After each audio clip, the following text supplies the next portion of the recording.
International affairs analyst Paul Ejime joins me on the news via Skype to discuss this. Good to have you join us, Paul Ejime.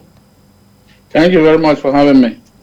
Now, President Biden also made this speech where he talked about how these nations should work at boosting their economies.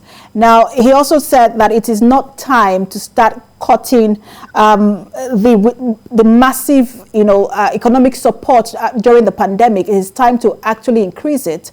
But when you look at Africa in the midst of this conversation, I mean, these are rich countries. What is the fate of Africa in the midst of this conversation?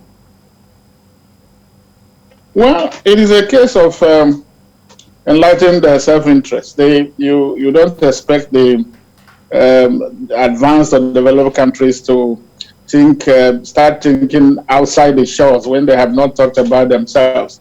So they'll probably consider home first, things that account for the paycheck, the wallet, and then their election, the taxpayers, so they call them, before they can remember Africa. I'm afraid Africa is featuring very low on the ladder, but that is as should be, because it is a case of interest, case of what you call the interest of nations. So they will have to look at that first before they think about Africa. But you can see some of the leaders of the advanced countries, President Macron, remember he hosted a recent summit in France talking about how to help African economies that are badly hit.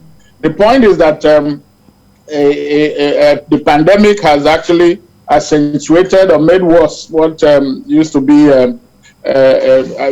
problem in Africa: poverty, inequality, and then the other economic indexes or development indices that are very low. So he talked about the fact that the World Bank and IMF, what they're offering is not enough. So urging the other other developed countries to do more. You can also see how they are responding to the COVID vaccination.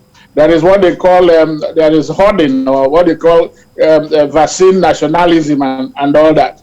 So it is a case of how do you figure when all these people are talking, and you don't expect them. Like I said, it's a case of what touches us first or the most. They deal with that before they remember Africa. Isn't that the reason why Africa should stop being reactionary to the politics of the West and start to define its own priorities? Yes, it is a flow from the mismanagement. Let's face it, Africa is not zero poor. Africa has resources, but it is the management of these resources. And that is where you talk about corruption and the fact that one person, selfishness, greed, and then bordering on wickedness of what, if you consider what some of these African leaders do, because they deny their people of the resources that should go into development. They pile it, loot it, and then take it into other countries. That is what is the problem, and you wonder.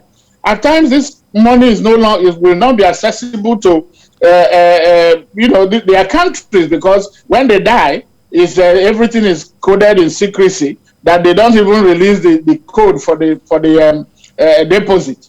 That is part of the problem. Remember, Nigeria is still getting the Abacha loot. Every now and then you see this country talking about, well, how can somebody go and open up more than 100 accounts in another country when your country is suffering?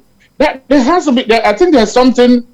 There's a mental problem with the African leader, and that has to be addressed. If it is not stealing, it is only thinking about his family, the family, brothers and sisters, cronyism, and so on and so forth. And this is how much do you need?